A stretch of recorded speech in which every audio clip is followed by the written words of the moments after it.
Buenos días a todos. Gracias por participar en esta conferencia el día de hoy. Hoy tenemos al doctor Jin Taira y también tenemos a la Fundación Japón de España, el cual agradecemos mucho por esta coordinación y poder realizar este evento el día de hoy. Quiero darle la bienvenida a la directora de la Fundación Japón, por favor. Buenas tardes a todos. Mi nombre es Keiko Morito y soy la directora de Fundación Japón Madrid. Es un gran placer para mí estar con todos ustedes en esta conferencia en colaboración con la Embajada del Japón en Guatemala. La Fundación Japón es una institución pública del gobierno japonés que busca promover el intercambio cultural y el entendimiento mutuo entre Japón y otros países del mundo. Para ello, desarrollamos actividades en torno a tres ejes principales, como son la presentación del arte y la cultura japonesa, la dicción del idioma japonés y el fomento de los estudios japoneses y del intercambio intelectual. Por ello, nos alegra enormemente contar una vez más con el doctor Jin Taira, especialista en urbanismo y ordenación del territorio, con quien hemos colaborado en numerosas ocasiones. Por ejemplo, hemos podido compartir varias conferencias para América Latina, así como apoyar la publicación de su estupendo libro, de Tokio, lo cual nos llena de alegría. Hoy, el doctor Taira nos hablará del metabolismo al cambio climático. Como sabrán, en Japón estamos acostumbrados a vivir fenómenos naturales como terremotos, tifones o inundaciones. En este sentido, creo que compartir nuestra experiencia puede ser útil para otros países que quizá puedan tomarla como referencia para afrontar su propia realidad. Así pues, espero de corazón que esta charla en Guatemala les resulte interesante. Que disfruten mucho y gracias por su amable atención. Muy amable, señora directora. Como ustedes se dieron cuenta, en España ahorita es en la tarde. Entonces, aquí buenos días, señor Jin Taira. Vamos a comenzar con la conferencia. Le voy a dar las palabras, por favor. Muchas gracias y bienvenidos. Gracias. Muchas gracias, Ayumi. Voy a compartir pantalla. Espero que no haya ningún problema y espero que se vea. Y ahora creo que se está viendo en pantalla completa. Muchísimas gracias a todos. Lo que están viendo ahora mismo es una imagen desde la bahía de Tokio, viendo un perfil de una de las grandes megápolis del mundo, Tokio, donde viven nada más y nada menos que cerca de 40 millones de habitantes, y al fondo lo que están viendo es el monte Fuji. Es uno de los lugares con mayor riesgo frente al cambio climático, y estos colores, luego los voy a explicar por qué he cogido esta imagen de amarillo, rojo y negro. Bueno, en primer lugar, decirles que bueno, la conferencia lleva por título Pre-Japón, del metabolismo al cambio climático. Mi nombre, como ya han escuchado, es Jin Taira, soy profesor titular de la universidad, pertenezco al Departamento de Arte, Ciudad y Territorio de la Universidad de Las Palmas de Gran Canaria, y quería dar las gracias a la Embajada de Japón en Guatemala, que han estado ofreciendo sus esfuerzos, así como a la Fundación Japón, que de una manera constante han confiado en mi trabajo para divulgar la arquitectura y el urbanismo de Japón como una forma de conocer otras formas de habitar, otras formas de construir el espacio público. Muchísimas gracias por estar aquí y agradecer a los profesores de la Escuela de Arquitectura y a los alumnos que estén hoy conectados en directo. Por supuesto, todo este trabajo habría sido posible sin la colaboración de 8 años y medio que estuve en Japón, becado a través del Ministerio de Educación, y luego 2 años de postdoctorado a través de la Japan Society for the Promotion of Science. En este sentido, pues lo que hice fue doctorarme en la Universidad de Tokio y trabajando en el Instituto de Ciencias Industriales de la Universidad de Tokio, que es un instituto que pertenece al mismo. Por supuesto, y como ha dicho la directora de la Fundación Japón, buena parte de esta investigación ha tenido éxito gracias también al apoyo de la Fundación Japón, porque ganó el concurso para publicarse mi tesis doctoral y luego otra fundación volvió a premiarla para su publicación en todo el mundo, en Estados Unidos. La primera se publicó en España. Actualmente, pues pertenezco, además de la universidad, pues a un instituto universitario también de la misma universidad, pero que es el Instituto Universitario de Turismo y Desarrollo Económico Sostenible, el TIDES, y dirigiendo con un plantel de profesores investigadores el grupo que se llama USEScapes. Bueno, pues voy a hacer un pequeño paréntesis y aunque no he estado en Guatemala y realmente me gustaría tener la oportunidad en el futuro, quería traerles algo que a mí me produjo un importante impacto, y fue un trabajo que fue cuando era estudiante de arquitectura y pertenecía al grupo de teatro, que los estudiantes de arquitectura lo que hicimos fue interpretar esta obra de Miguel Ángel Asturias, Cuculcán, serpiente envuelta en plumas, que fue la primera vez que empecé a conocer el mundo de Guatemala y descubrí que había muchas conexiones con Japón a través de su mitología. Y esta obra de teatro maravillosa, en la cual tuve oportunidad de dibujar desarrollar la escenografía cuando era estudiante de arquitectura, de participar como personaje en la obra de teatro, fue una experiencia que me dejó una gran huella, y de hecho fue tan así que cuando volví de Japón a España, con los estudiantes de arquitectura de mi propia Universidad de Las Palmas de Gran Canaria, llegamos a hacer una versión con los estudiantes de arquitectura de Las Palmas. Quién sabe si algún día tenemos la oportunidad de hacerlo con los estudiantes de arquitectura de Guatemala, ¿por qué no? Bueno, cierro este paréntesis y empiezo un poco a contar mi experiencia. Mi experiencia de cuando terminé mi carrera de arquitectura en Navarra, en la Universidad de Navarra, conseguí una beca del Ministerio de Educación para ir a Japón. En ese momento, el arquitecto más conocido que había en la universidad era Hiroshi Hara, es un maestro de maestros, y es la persona, a ver si pueden distinguir la cruceta, la flecha, es este hombre que aquí, de baja estatura, pero es un maestro de maestros. Es el único arquitecto de rango mundial que era conocido y que era en aquel momento profesor de la universidad.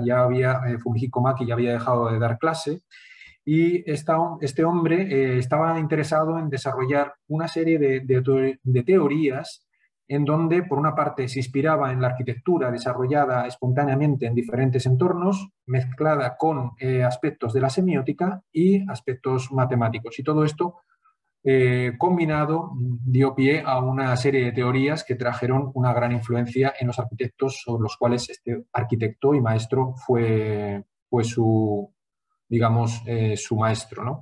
Hiroshi Hara ha sido arquitecto de obras fundamentales, algunas de las que ven aquí, como el campus de Komaba, o esta es la estación de Kioto, para aquellos que han estado en Japón, o las torres Umeda en Osaka. Ha sido profesor de estos 3 arquitectos, por ejemplo, de Riki Yamamoto, el que está con gafas. En el centro tienen a Kengo Kuma, y tristemente fallecido a Kojima. Luego veremos algunas obras de estos 3 arquitectos porque creo que es importante, y teniendo en cuenta que son todos arquitectos que han salido de la Universidad de Tokio, han salido del curso de máster o de doctorado de Hiroshi Hara, y que han ejercido una gran influencia sobre la arquitectura y el urbanismo contemporáneo. Aquí ven algunos ejemplos del tipo de investigación que se hacía en este departamento, donde iban por todo el mundo, desde África, América Latina, Oceanía, buscando formas de habitar, formas vernáculas de habitar, para intentar entender cuál es la forma espontánea de construir un territorio en base a pueblos, ¿no? Entonces él desarrolló un libro, 100 lecciones de aprendiendo de los pueblos, ¿no? Cuando yo fui a Japón, el tipo de urbanismo que a mí me enseñaban era un urbanismo más bien de planes parciales, herramientas, instrumentos de planificación, y cuando yo abrí una revista lo que me encontré fue esto. Fue un proyecto de Hiroshi Hara donde él planteaba una ciudad ideal en base a una proporción de 500 por 500 por 500 metros, o sea, medio kilómetro por medio kilómetro por medio kilómetro. Y dije, quiero venir aquí, quiero aprender de este maestro, ¿no?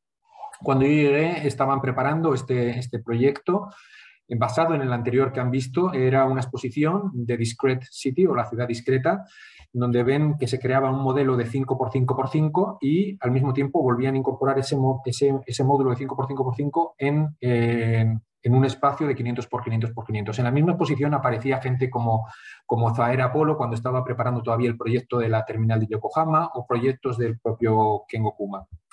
Aquí ven algunas maquetas de aquella exposición del estudio de la ciudad discreta, donde se confunde esta idea de lo discreto con el concepto matemático. Y aquí tienen el Learning from the Villages, o Aprendiendo de los Pueblos, que es un pequeño libro conmemorativo que luego hicimos sus alumnos, donde hicimos una traducción de estas 100 localizaciones traducidas a todos estos idiomas que tienen a la derecha de la imagen.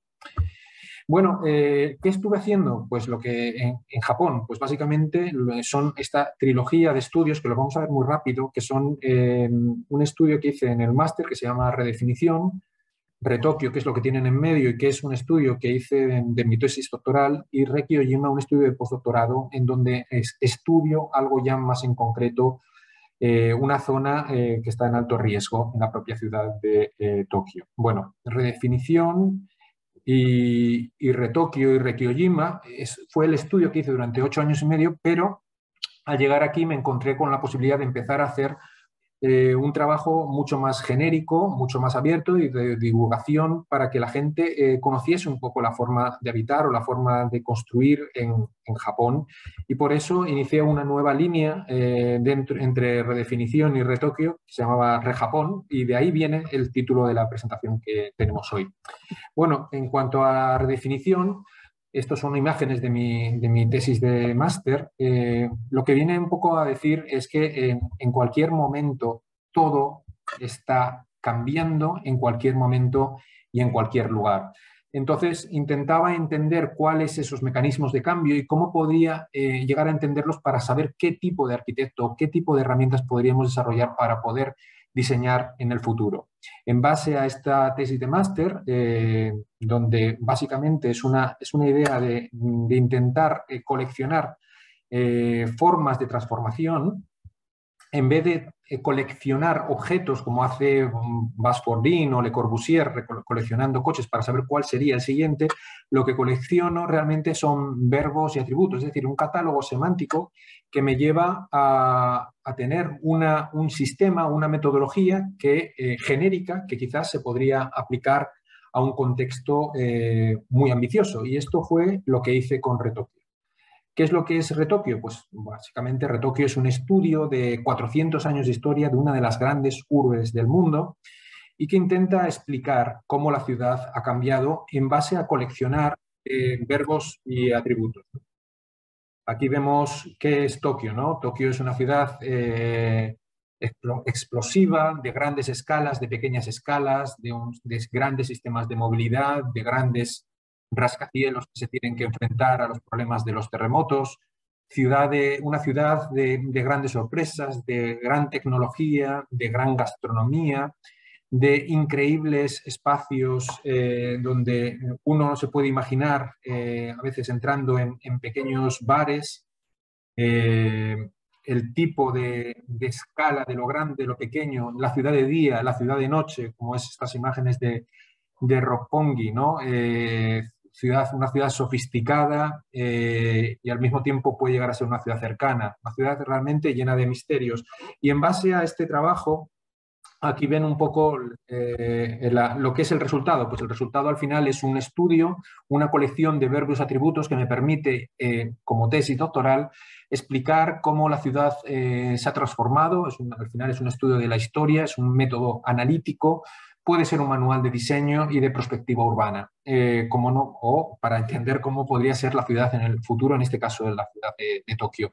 Bueno, no me voy a... Esto prácticamente es otra presentación, pero que sepan que todo esto está un poco de fondo en el trabajo que van a ver hoy. El tercer trabajo con el que estuve trabajando 2 años y que todavía sigo en ello, ya incluso casi 20 años más tarde, es el trabajo de Kiyojima. Y Kiyojima es interesante porque es uno de los lugares bueno, que sobrevivió en la Segunda Guerra Mundial a los bombardeos americanos, y en ese sentido es un ámbito muy interesante para estudiar un lugar de alta densidad, estamos hablando de 100 viviendas por hectárea, que se ha mantenido intacto a lo largo de 70 años, y eso es muy raro en Tokio. Al mismo tiempo, esa alta densidad ha generado un tejido social muy interesante, pero ¿cuál es el problema de Kiyojima, este pequeño sector al oeste del centro de la ciudad? Pues lo vamos a ver ahora. El problema es que aquí ven un mapa de lo que es Tokio, Tokio central, Tokio que tiene una parte, digamos, de los 23 distritos principales. Esta es la zona que estoy marcando, es la zona de la bahía que está compartida con Chiba y con Yokohama hacia el sur, que hacen el arco, digamos, de la bahía, y esta es la zona, digamos, metropolitana de Tokio. Todas las zonas que están viendo en color amarillo, rojo o negro son las zonas de riesgo. Las zonas de azul son de bajo riesgo. Aquí ven una escala del 1 al 5 y el ámbito de Kiyojima está considerado como uno de los ámbitos de máximo riesgo de la ciudad. ¿Por qué? Primero porque está pues por debajo del nivel del mar. Como están viendo aquí, está a 0,5 por debajo del nivel del mar. Pero al mismo tiempo, toda la arquitectura de este territorio está hecha en madera. Entonces, si hay un incendio o hay un terremoto, primero se cae todo. Si hay un terremoto de alta magnitud, y aún así sobreviven gracias a la arquitectura que puede haber aquí, pero si hay un incendio es una zona de altísimo riesgo. Por eso, y en base al estudio que vieron anteriormente, y aquí ven una imagen de estas casi 800 viviendas en 7,5 hectáreas, lo que sale aproximadamente unas 100 viviendas por hectárea en esta localización de Tokio. El gobierno metropolitano en 1961 decidió tirar todo y construir unos grandes bloques de apartamentos. Esto generó un movimiento en contra de esta tabula rasa, y lo que consiguieron los vecinos es crear el primer movimiento de diseño comunitario, que consistía en proteger el antiguo trazado y buscar mejorar los aspectos de comportamiento frente al fuego y frente al riesgo, sin perder el carácter propio de este barrio. Esto es lo que se llama machizukuri en japonés. ¿Y cuáles son algunas de estas estrategias? Pues por de pronto, aquellas calles o carreteras que se consideran fundamentales, lo que se hacen es ensancharlas, y al mismo tiempo, mientras ensanchan estas calles, también se buscan soluciones como crear nuevas zonas verdes y zonas de equipamientos que además tengan la capacidad de ofrecer espacios de resistencia tanto a terremotos como a incendios. Estas cosas ya las veremos un poco más adelante. De todas maneras, ya les adelanto algunas de las soluciones que en estas pequeñas viviendas que están apelotonadas en este espacio tan pequeño tienen como soluciones. Por ejemplo, aquí vemos una solución exterior de una pequeña casa de madera donde este pequeño sistema de arrastramiento metálico que están viendo aquí en forma de triángulo, lo que hace es un sistema de disipación sísmica. Bueno, ya pasamos a lo que es un poco re-Japón, ¿no? Y básicamente, ¿cuáles son los riesgos en Japón? Pues prácticamente todos, no tenemos casi excepción. Tenemos terremotos, erupciones volcánicas, tenemos tsunamis, tenemos relámpagos, marejadas ciclónicas, tornados, deslizamientos de tierras, avalanchas, inundaciones, incendios, sequías, olas de calor, olas de frío, etc. ¿Y cuáles son las soluciones a las que se enfrenta Japón, ¿no? ¿Cómo se enfrenta a todos estos riesgos? Pues buscando primero la prevención, ¿no? La prevención muy planificada, es decir, intentar evitar el riesgo en todo momento en base a una serie de medidas que vamos a ver. Mitigar, es decir, aminorar el riesgo en todo lo posible. La preparación, como ustedes ya saben, la planificación de cómo buscar una respuesta a esta prevención, y luego, si se produce el desastre, que siempre llega, pues buscar una respuesta fiable y rápida para intentar volver a la normalidad. Y eso es algo que en Japón, gracias a la sociedad que tiene y al compromiso que tiene como grupo, ha conseguido auténticos milagros de recuperación, ¿no? Bueno, pero ¿cuál es el problema? Aquí lo tienen, ¿no? Aquí, vamos a ver, aquí podemos ver las placas tectónicas del globo y qué es lo que ocurre en Japón, ¿no? Aquí tenemos, Guatemala la tenemos por aquí y Japón lo tenemos aquí. ¿Cuál es el problema de Japón? Pues que aquí confluyen 5 placas tectónicas. Entonces, claro, la fragilidad de la placa norteamericana, la euroasiática, la filipina, la del Pacífico, pues confluyen y prácticamente cortan el país en dos, ¿no? Esto hace que sea un entorno altamente frágil en cuanto a los movimientos sísmicos. Y esto, cuando estos movimientos sísmicos se producen en alta mar, pues se producen los famosos tsunamis, ¿no? Aquí vemos la famosa imagen de la gran ola de Hokusai del siglo XIX, representando esta imagen, ¿no? Por otro lado, fíjense dónde se están produciendo los principales terremotos de todo el mundo, prácticamente siguiendo este anillo, ¿no? En el Pacífico, el cual también, pues lógicamente Guatemala también está involucrado, ¿no? Aquí ven alguna imagen de un artista desconocido de cómo interpretaban los japoneses antiguamente la representación de un terremoto, ¿no? De un gran pez gato, ¿no? Y cómo la gente intenta mantener a raya, sin conseguirlo, este terremoto, ¿no? Este pez que se mueve como si fuera casi una leyenda, ¿no?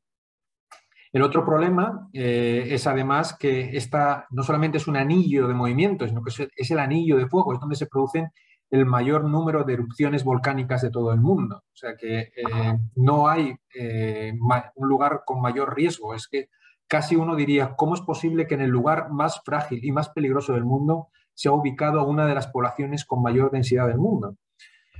Bueno, aquí vemos alguna imagen de Utagawa Hiroshige, precisamente una erupción volcánica.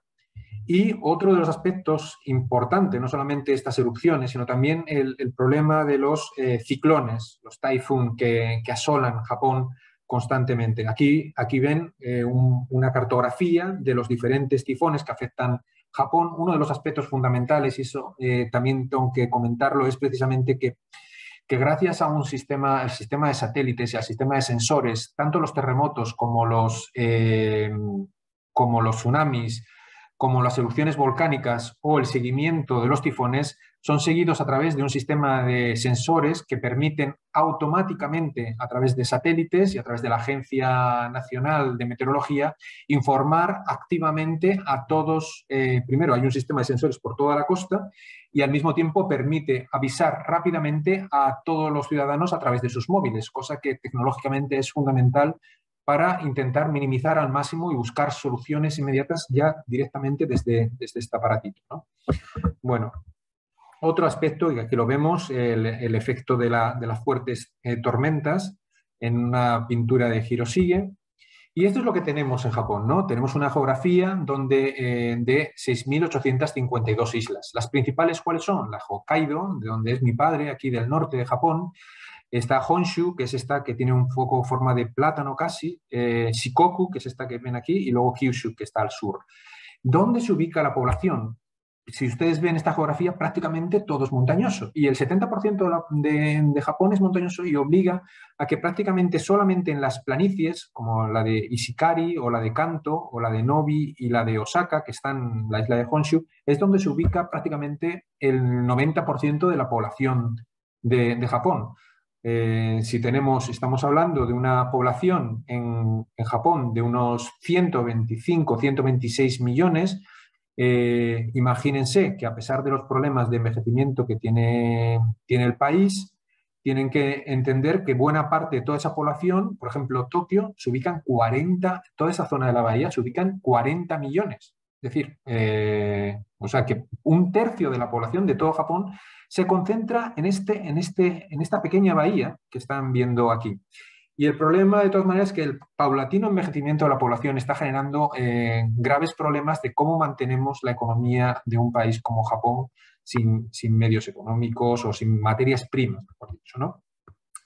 Y a pesar de que las expectativas era que esto fuera hacia abajo y que la Bahía tiene cerca de unos 37,3 millones de habitantes y considera que es la mayor megápolis del mundo, lo que es el ámbito metropolitano de Tokio son casi unos 14 millones. Se esperaba que para el 2020 esta población de 12 millones empezara a bajar, pero Japón ha abierto un poco las fronteras, ha aparecido un proceso de migrantes que viven ahora en Japón, y esto ha permitido que, por ejemplo, el ámbito de Tokio, en vez de bajar su población, la ha aumentado hasta 14 millones antes de la pandemia, ¿no? Bueno, pero para entender todo esto, creo que es importante también entender un poco la historia de Japón. Y para eso he traído pues un cuadro de temporal que va desde el Paleolítico hasta el actual periodo, que es el periodo Reiwa. En la parte de arriba verán Yomon y Yayoi, que digamos, la primera parte prehistórica de Japón. El periodo Yomon es el que procede del norte, y el Yayoi son de incursiones en Japón desde la zona de Corea, y el periodo ya, cuando ya nos encontramos ya en la Edad Media, el periodo de Kofun, Nara, y los vamos a ir viendo hasta el periodo Edo. De repente, cuando Japón llega al periodo Meiji, empieza la occidentalización de Japón hasta nuestros días. Vamos a ir viendo todo esto a lo largo de una serie de imágenes, ¿no? Bueno, pues lo primero que quería enseñarles es esta imagen del santuario de Ise. En este sentido, hemos pasado directamente de los periodos prehistóricos y del periodo Yomon y Yayoi al periodo Kofun, porque es el periodo, digamos, más sofisticado, donde empiezan a aparecer estilos arquitectónicos, los estilos del sintoísmo, del estilo sinto, el estilo religioso, un estilo que todavía perdura, y hay varios estilos, aquí ven unos cuantos, Shinmei, Zukuri, Taisha y Sumiyoshi. Esta arquitectura se corresponde con una religión animista en donde hay una creencia en los dioses, el dios del sol, el dios del viento, que esto me recuerda al dios del viento de Rarabalde en las leyendas de Guatemala de Miguel Ángel Asturias, por ejemplo.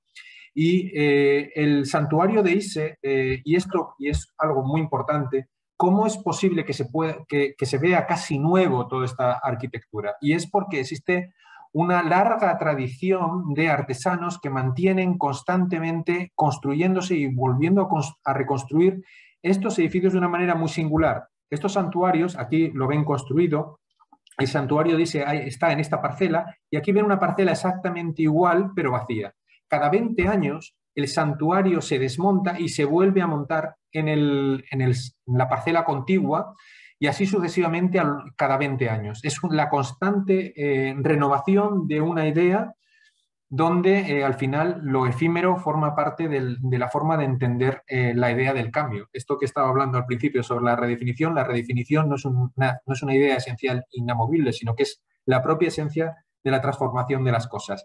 Bueno, pues esta arquitectura, que procede más de una idea de un pequeño almacén, se convierte en el elemento casi más sofisticado que permite mantener las cosechas, y por tanto casi un objeto místico donde se representa la presencia de los dioses, encerrado en diferentes cercos o perímetros donde solamente el emperador puede acercarse al último, ¿no?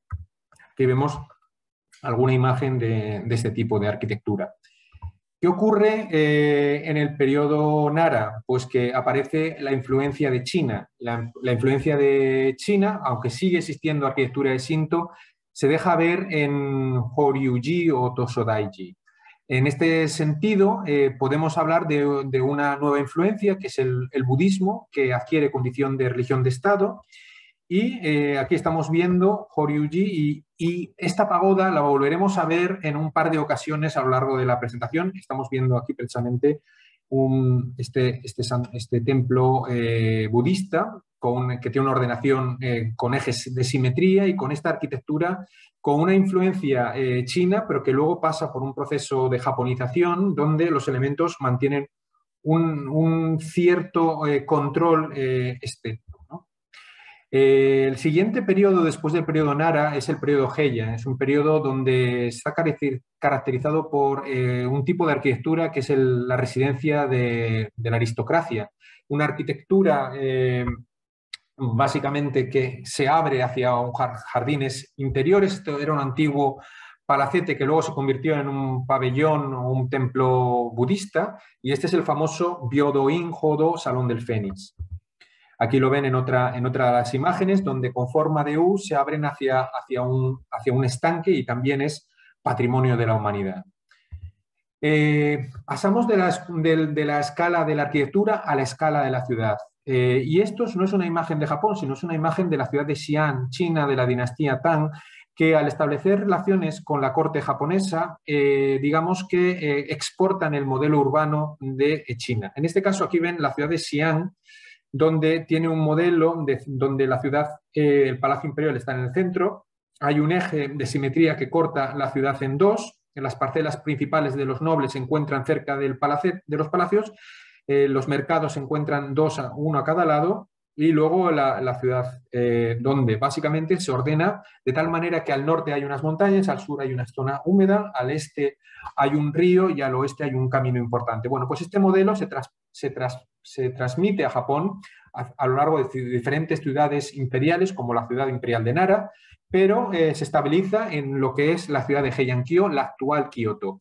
Y aquí ven que la situación es muy similar. Aquí ven el Palacio Imperial de Kioto con el eje de simetría, los dos mercados, las diferentes parcelas de la clase feudal y de los nobles, y el resto de las casas. Aquí ven también cómo, siguiendo un poco los patrones de la geomancia china o de la creencia china, la ciudad, que es con forma de cuadrícula, se asienta en este entorno donde las montañas protegen, sobre todo las montañas del norte, de los vientos que proceden del norte. Se genera una zona húmeda al sur, lo que en verano es una solución climática mucho más acorde, o sea que podríamos estar hablando de un urbanismo climático, una zona de río, otro río, y luego hay una serie de caminos que también conectan la ciudad con su entorno.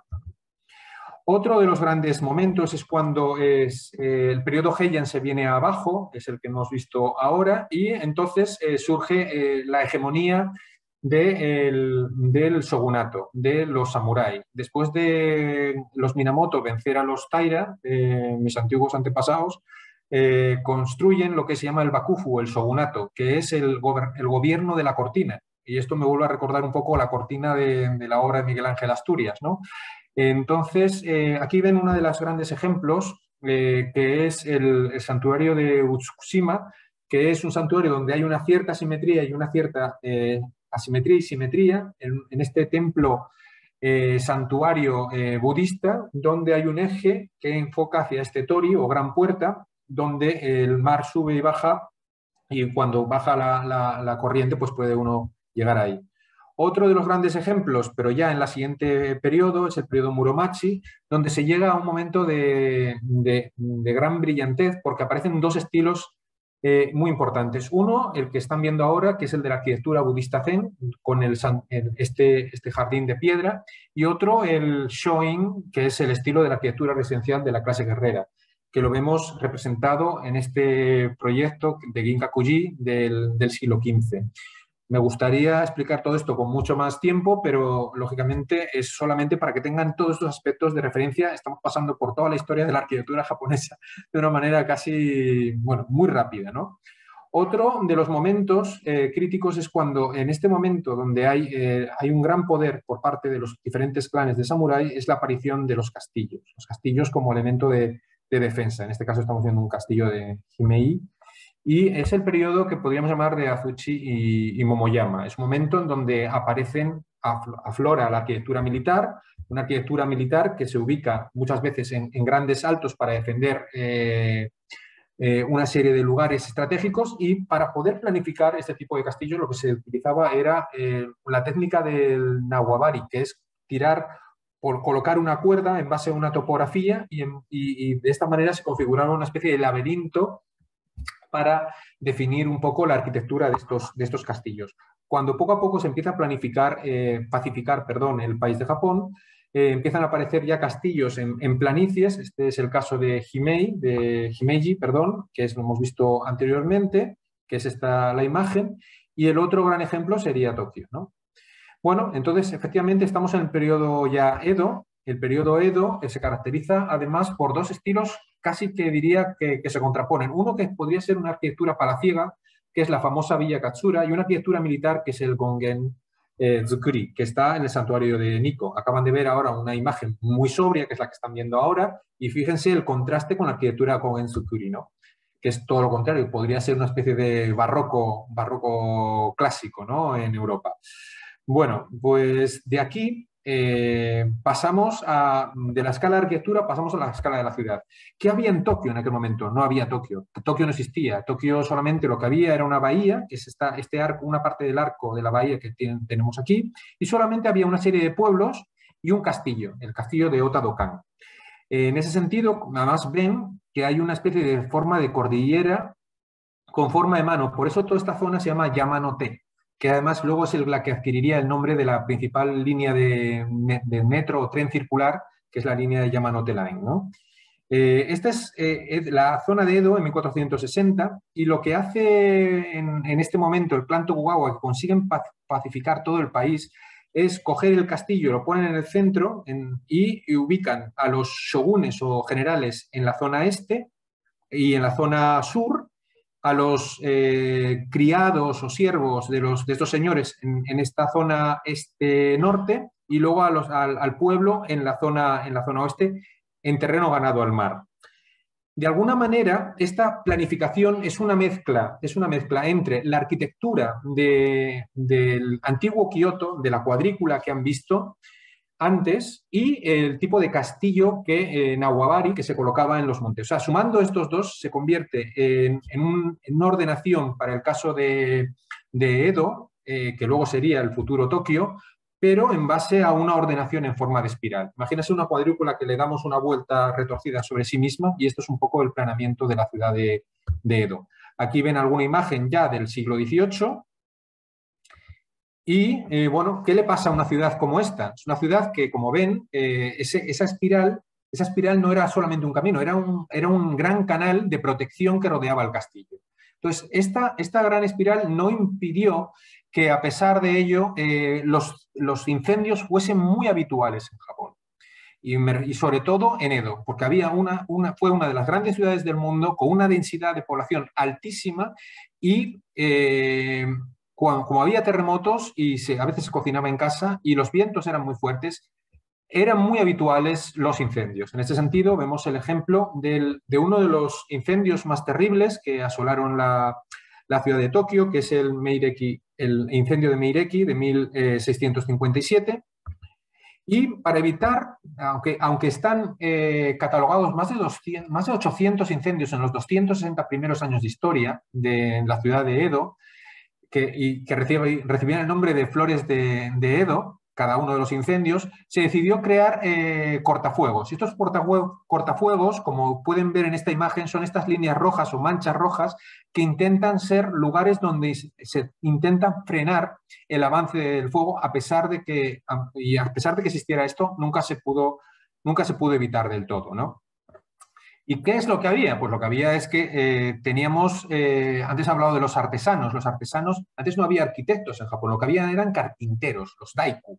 Y tenía cada uno sus secretos. Cada uno era, bueno, pues eran familias, clanes. Estas son algunas de las herramientas de estos carpinteros. Y llegaban a través de muchos años a soluciones que se pasaban de padres a hijos, casi como sistemas secretos para buscar soluciones de uniones, porque el elemento a utilizar siempre era la madera, ¿no? Bueno, después de este periodo Edo llega el momento de la iluminación, ¿no? El momento donde llega el momento de la gran occidentalización de Japón. Y en ese sentido aparecen los primeros estilos de arquitectura clásica, ¿no? Y también incluso de arquitectura de aire occidental o falso occidental, que es el estilo Gyofu, que se llama así. Pero quizás el momento donde se sobrepone y realmente los japoneses empiezan a mostrar que tienen un gran control de la arquitectura neoclásica y un gran control del conocimiento de la arquitectura occidental basado en estilos arquitectónicos es ya en este periodo Meiji, con la aparición de Yoshia Konder, el primer profesor de la Universidad Imperial de Tokio, y sobre todo su gran alumno, que es Kingo Tatsuno, donde lo vemos aquí en este proyecto del Banco de Japón, y que también sería el arquitecto de la estación de Tokio, ¿no? Bueno, esta arquitectura que estaba en piedra, la anterior, también se intentó incorporar otros materiales, como por ejemplo el ladrillo, y estos en las fachadas de lo que se llamó el Ginza Brick Town, o digamos la ciudad de ladrillo en la zona de Ginza, que es uno de los lugares en la actualidad incluso más exquisitos de la ciudad de Tokio. Pero a causa de un terremoto se descubrió que realmente el funcionamiento del ladrillo era un desastre y realmente no evitaba que con un solo terremoto prácticamente se desechó el ladrillo como material de construcción en Japón, ¿no? Bueno, ahora de los daiku a los arquitectos, de los carpinteros a los arquitectos. Los primeros que aparecieron, y los que acabamos de mencionar ahora, fueron Yoshia Konder y sobre todo la principal línea es la de Kingo Tatsuno. Aquí ven una T azul, significa que son de la Universidad de Tokio, que es de donde yo estuve estudiando. Y luego aparece aquí alguien que es, bueno, pues la influencia por una parte de Yoshia Konder y luego Frank Lloyd Wright. ¿Qué hace Frank Lloyd Wright, no? Bueno, pues Frank Lloyd Wright, que era un arquitecto americano, está en Chicago y acude a la Exposición Mundial Colombina de 1893. Y curiosamente allí construyen la réplica del Salón de Fénix que antes hemos visto que está en Kioto y que es la arquitectura del periodo Heian, que antes había mencionado, y que se replica en Chicago. Esto le genera una gran sorpresa a Frank Lloyd Wright, que de alguna manera en 1923, con otras influencias también de arquitectura precolombina y mezclado con la arquitectura japonesa, construye con forma de U, este es el espacio de entrada del Hotel Imperial, un edificio que tendría una gran influencia arquitectónica en lo que sería el periodo Taisho, que es un periodo muy breve, que es de 1912 a 1926, donde empiezan a aparecer este periodo casi del modernismo, del Art Nouveau, del revival, del neomedievalismo de algunos arquitectos, y que esto lo lleva de alguna manera Frank Lloyd Wright a Japón.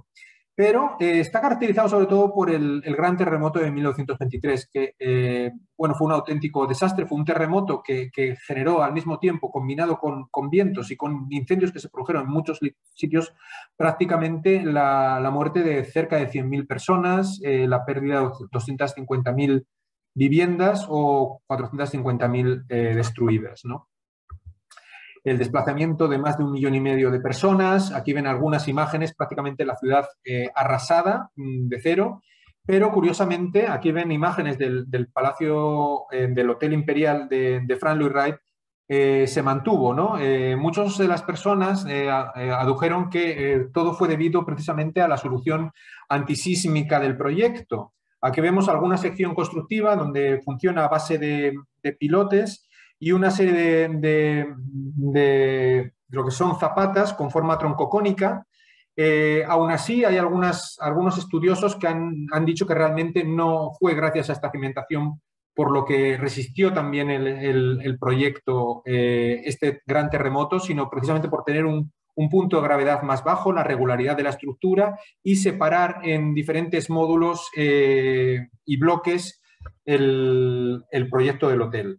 ¿Vale? Entonces, bueno, hay un poco de leyenda en un sentido porque, bueno, se llegó a decir que Frank Lloyd Wright era un genio y gracias a esa genialidad había desarrollado un sistema de cimentación que aguantaba los terremotos, pero bueno, han surgido luego otras voces críticas que ponen un poco en entredicho esta teoría, porque además luego se produjo una situación curiosa, que es que el terremoto también removió también la parte de de los suelos y durante años una parte del hotel se estuvo poco a poco hundiendo a lo largo de los años. Este hotel ya no existe, fue vuelto a construir en un parque de arquitectura ya en las afueras, ¿no?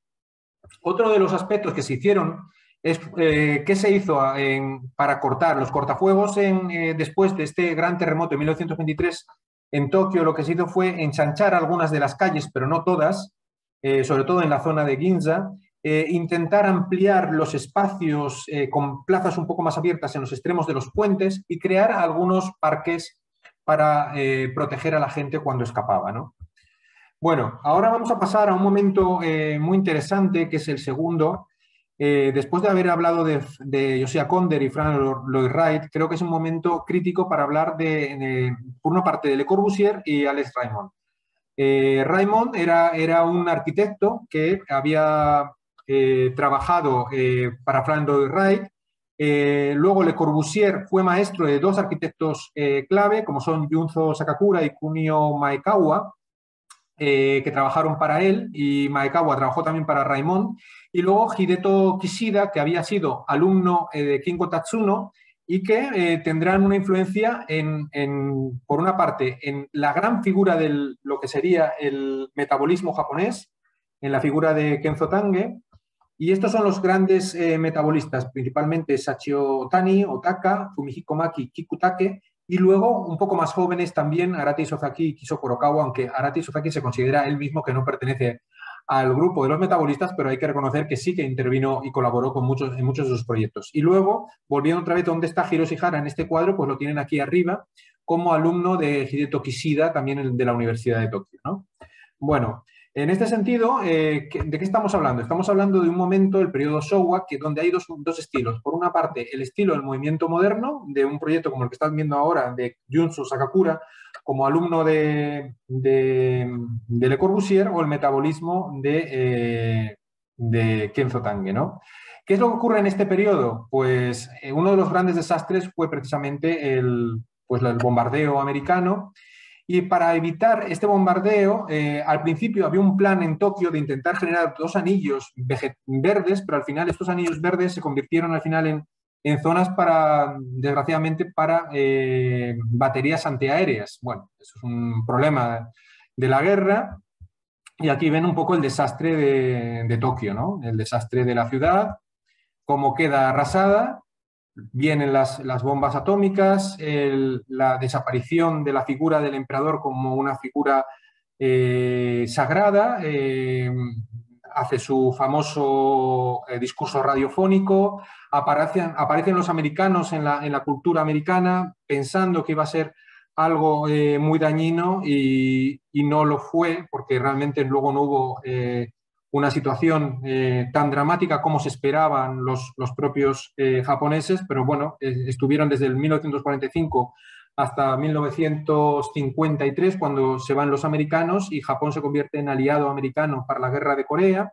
Y en ese momento, a partir de ese momento, se produce un momento de recuperación de todo el país que culmina en un momento esplendoroso, ¿no? En las Olimpiadas de 1964 y la exposición de 1970, y es aquí donde aparecen, aquí, por ejemplo, esta figura del Gimnasio Nacional de Kenzo Tange, que fue el primer Pritzker de Japón, o las grandes obras que hicieron estos arquitectos metabolistas para la exposición de Osaka 1970.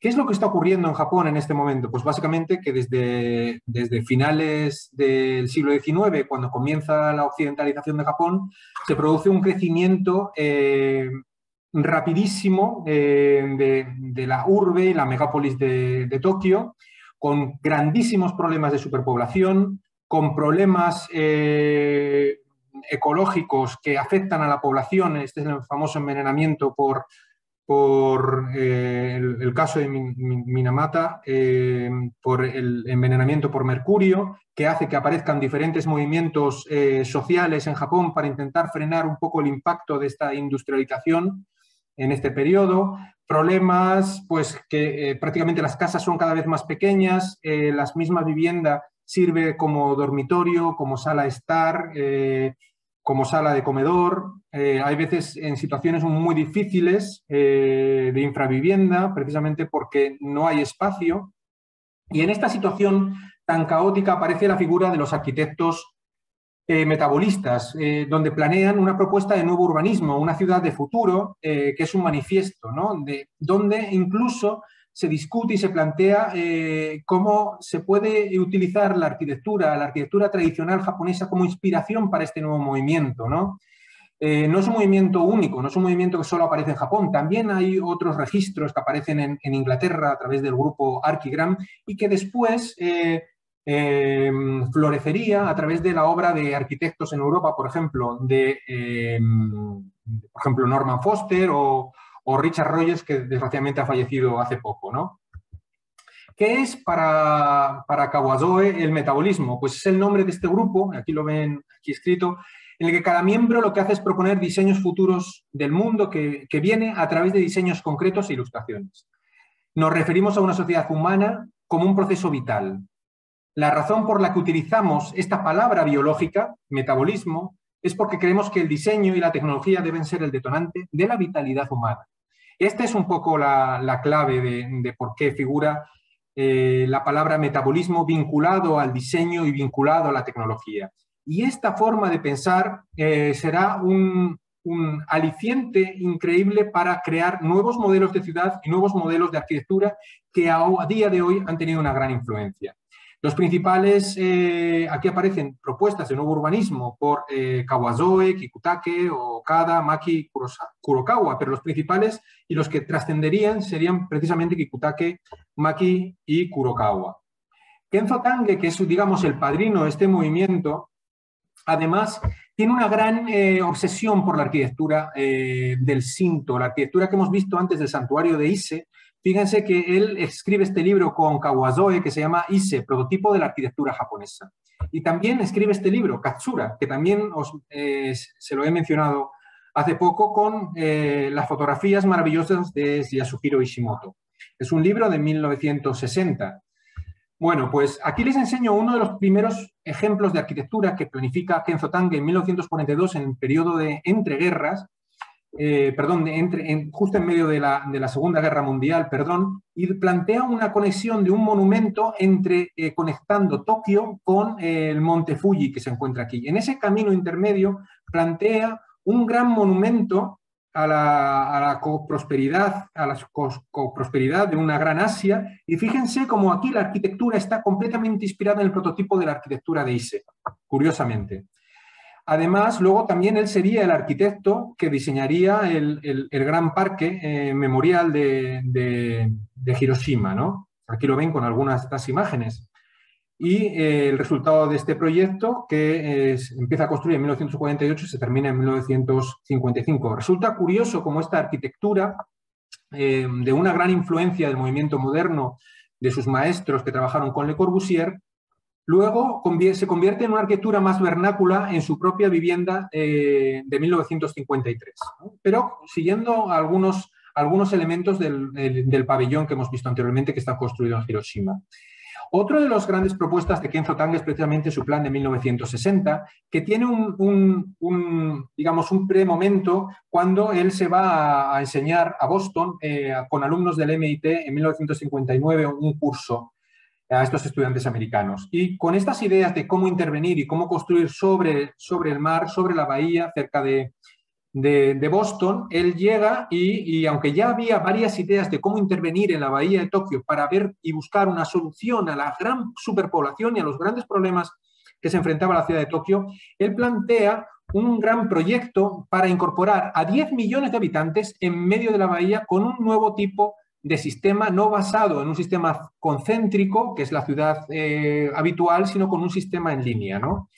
Es un sistema en línea que pasa, este es Tokio, y aquí ven la bahía, y prácticamente es una especie de gran estructura de unos 40 kilómetros de longitud que une el centro del Palacio Imperial con el extremo opuesto, que es la zona de Chiba, y aquí ven un poco las viviendas que prácticamente están sobre el nivel del mar, ¿no? No me puedo extender en esto, pero solamente Si tienen oportunidad, por favor, estudien este maravilloso ejemplo de un urbanismo muy basado en ideas de alta ingeniería, donde esta gran estructura con forma de ochos, con diferentes sistemas de movilidad que conectan ambos lados de la bahía, con una serie una malla de 200 por 200, donde se ubican diferentes estructuras flotantes sobre el espacio libre de equipamientos, y luego una serie de tejido residencial casi con esta forma de arquitectura inspirada en los tejados japoneses, de viviendas residenciales sobre la propia bahía. Viendo algunas imágenes, este proyecto nunca se llegó a realizar, se llegó incluso a valorar, y este es el presupuesto de 50.000 millones de dólares. Y estas son algunas perspectivas, pero curiosamente, aunque este proyecto no se llegó a hacer, en 1986 le volvieron a pedir a Kenzo Tange que revisara su propio proyecto, y en vez de plantear una estructura de grandes puentes, lo que planteó es una estructura conectada por diferentes islas, y parcialmente este proyecto se está ejecutando. Esta es una propuesta de Kenzo Tange para 1986, y aquí ven algunas imágenes de cómo el proyecto anterior se reconvierte en un proyecto un poco más comedido, y que ahora mismo parcialmente se está ejecutando, ¿no? Precisamente luego hablaré de esta pequeña isla que ven aquí, que es todas estas islas están hechas a base de la basura que se recoge a la escala metropolitana en la bahía de Tokio. Bueno, pues uno de sus grandes proyectos, es el último que podría enseñar, porque es uno de sus grandes obras maestras, es precisamente el Gimnasio Nacional, que tiene una estructura. Son dos estructuras, es el pabellón de baloncesto, y el otro, el que ven al fondo, es el de natación, con una estructura atirantada, donde la sección, cuando la ven, puede recordar un poco las antiguas cubiertas de la arquitectura tradicional japonesa. Vemos algunos proyectos ya clásicos de grandes estructuras, donde algunas ideas que se intentaron hacer para el Masterplan de Skopje no se pudieron llegar a realizar, pero son de grandes pies donde se ubican todos estos sistemas de vivienda, pero luego estas ideas luego las lleva a Japón, y entonces aquí ven cómo estas estructuras son como sistemas abiertos, es decir, pies donde son sistemas de circulación y de instalaciones que luego, a través de sistemas de prefabricados, rápidamente pueden colonizarse y crear ese tipo de arquitectura. Este proyecto luego se vuelve a hacer en la zona de Ginza, en el centro de prensa y emisora, que se construyó en 1967, o como podemos ver esta gran obra de Kenzo Tange, que es la gran estructura que se construyó para la Expo de Osaka. También ha hecho grandes proyectos de arquitectura efímera, por ejemplo, un masterplan para peregrinos que van a la Meca, de manera que cuando no hay peregrinos, todas las tiendas se colocan en una estructura que está en ambos lados de un valle, y con un sistema de prefabricados se consiguen sacar rápidamente y hacer prácticamente una ciudad instantánea, ¿no? El último proyecto prácticamente conocido de Kenzo Tange es precisamente Fuji Televisión, que están viendo aquí, y aquí ven al propio Kenzo Tange mirando su propia maqueta del plan de 1960. Otro de los grandes arquitectos es Kikutake, muy inspirado en la arquitectura del agua. Fue el maestro de Toyo Ito, para el que trabajé yo antes de venirme a España. Y como ven, está muy inspirado en la ciudad marina. Entonces, muchos de sus proyectos de ciudad ideal están intentando buscar soluciones para cómo colonizar el mar, ¿no? Aquí ven algunos ejemplos de grandes estructuras flotantes y con el monte Fuji al fondo, con torres de comunidades, por ejemplo, y aquí ven algún ejemplo de su propia vivienda, como es una vivienda que prácticamente está como sobrelevada con 4 pilastras, y cómo el espacio le permite tener una gran flexibilidad de distribución dentro del propio espacio. Aquí ven alguna idea de cuál es su idea de cómo colonizaría la bahía de Tokio, en este caso con una gran cuadrícula flotando en medio de este espacio. Por supuesto, esto nunca se llegó a ejecutar, pero fíjense cómo luego también, aunque sea muy moderno por una parte, luego vuelve, y de repente aquí tienen este proyecto que es en una zona también de sintoísmo. Plantea este proyecto de inspiración sintoísta en un centro administrativo del santuario de Izumo. Aquí ven alguna imagen y algunas de su arquitectura de su ciudad marina. Aunque muchos de esos proyectos quedaron prácticamente en proyectos teóricos muy interesantes, todos ellos, pudo llegar a ejecutar lo que él llamaba una ciudad acuápolis, ¿no? Para la exposición de Okinawa de 1975. Aquí ven algunos ejemplos, algunas secciones de esta arquitectura flotante y algunos proyectos basados un poco en la idea de comunidades basadas en la idea de un árbol, ¿no? Y esto se ejecutó parcialmente en el Gran Museo Edo Tokio o en el Hotel Sofitel, que ya ha desaparecido cerca de Ueno.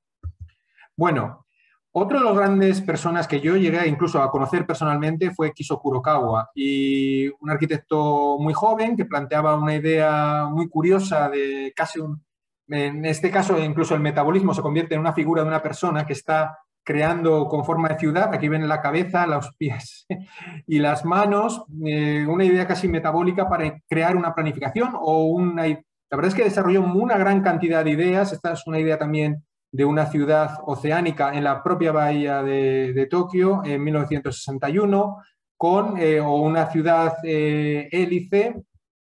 Estos son algunos dibujos que están incluso en el MoMA de Nueva York expuestos, o una maravillosa idea, por ejemplo, ya que estamos hablando siempre de la sostenibilidad, de la arquitectura que del kilómetro cero, la necesidad de poder mantenerlos, pues aquí ven la ciudad de la agricultura, una ciudad que en parcelas de 500 por 500 por 500, recordando otra vez la arquitectura de Hiroshi Hara, va colonizándose a lo largo de un campos de agricultura, con estos edificios colocados en el centro, arquitectura basada en sistemas celulares. Por eso, de alguna manera, incluso el metabolismo se convierte de alguna manera en una inspiración casi biológica para diseñar, en este Resort Center en Hawái, también de Kurokawa, y quizás una de las torres, uno de los edificios más emblemáticos de Kurokawa, que es precisamente la Torre Nagakin, que es estas torres con estas unidades que se van alojando, un proyecto de 1972 que prácticamente se cree que no va a poder resistir los envites de la especulación inmobiliaria de Tokio, pero que es uno de los grandes ejemplos de la arquitectura contemporánea, ¿no?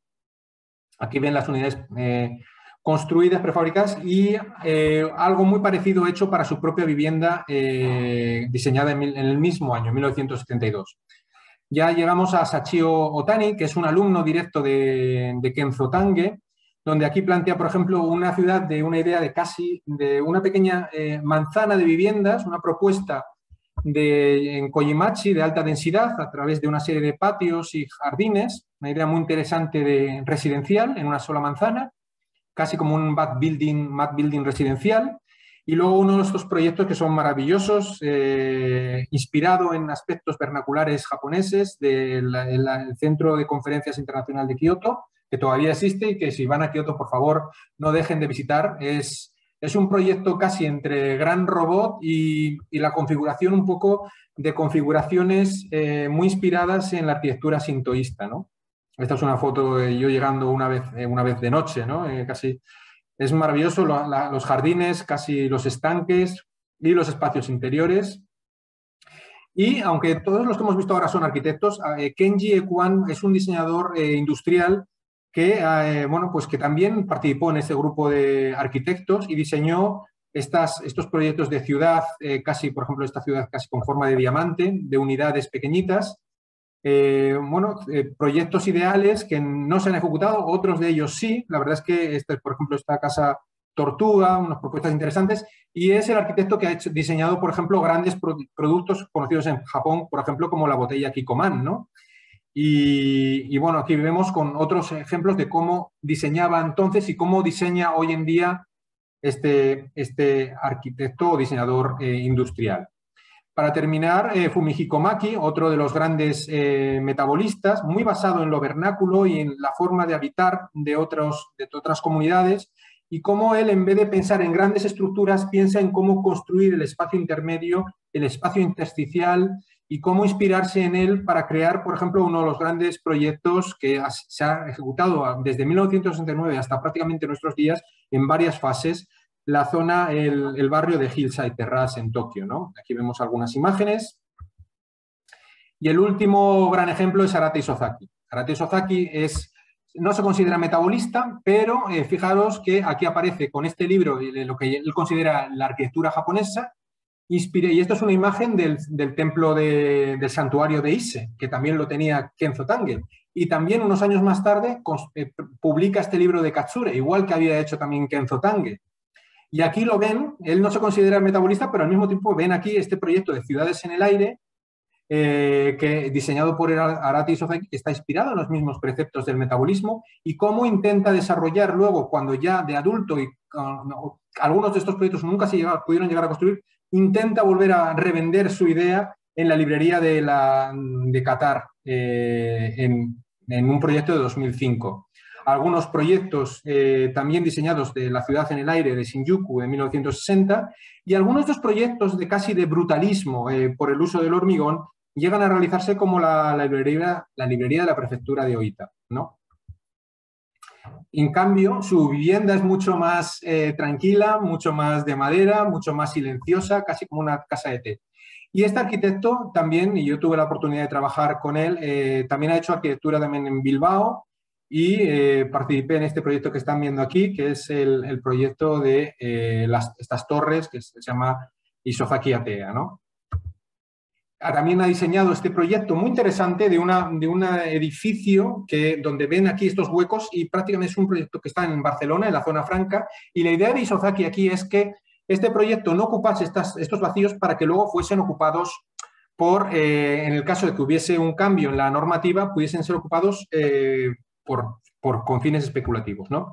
Bueno, pues esto es, en resultado, todo lo que fue un poco este movimiento de arquitectos que planteaban nuevas soluciones en un momento donde Japón se estaba transformando, donde Japón se enfrentaba a grandes problemas de superpoblación, a grandes problemas de contaminación, y esto es lo que es hoy en día Tokio, ¿no? Una ciudad de 40 millones de habitantes, aquí lo vemos en la bahía, todo lo que ven en rojo es lo que hay de verde en esta ciudad, y estamos en un periodo Heisei, ¿no? Cuando yo llegué a Japón era un periodo, 1995, de crisis, un periodo de crisis de burbuja, es un periodo donde hubo un ataque terrorista de gas sarín, donde fue el terremoto de Kobe, donde Japón desciende además del poder económico a China, y aparecen otros estudios como el posmodernismo, el regionalismo, el deconstructivismo, el minimalismo, el precimismo y el conceptualismo.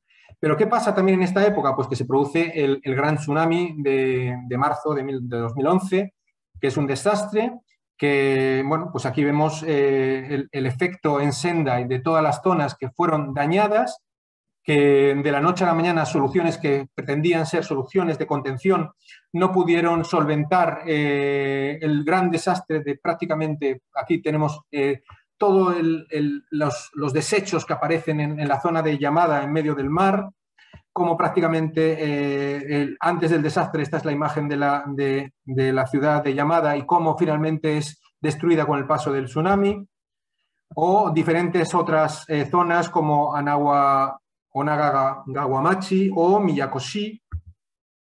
Pero Japón, a pesar de este desastre, rápidamente actúa en soluciones resilientes para defender su costa. Este es el caso de Rikuzen Takata, en Japón, donde se establecen diferentes soluciones de defensa. En este caso es un muro anti-tsunamis, pero en vez de ser un gran muro, pues entonces permite que sea un poco más resiliente entre el mar, pero luego pueda volver a retrotraerse. Hay otras soluciones como muros anti-tsunamis, pero ya se vio que algunos de estos realmente no llegaron a funcionar dentro de la ciudad.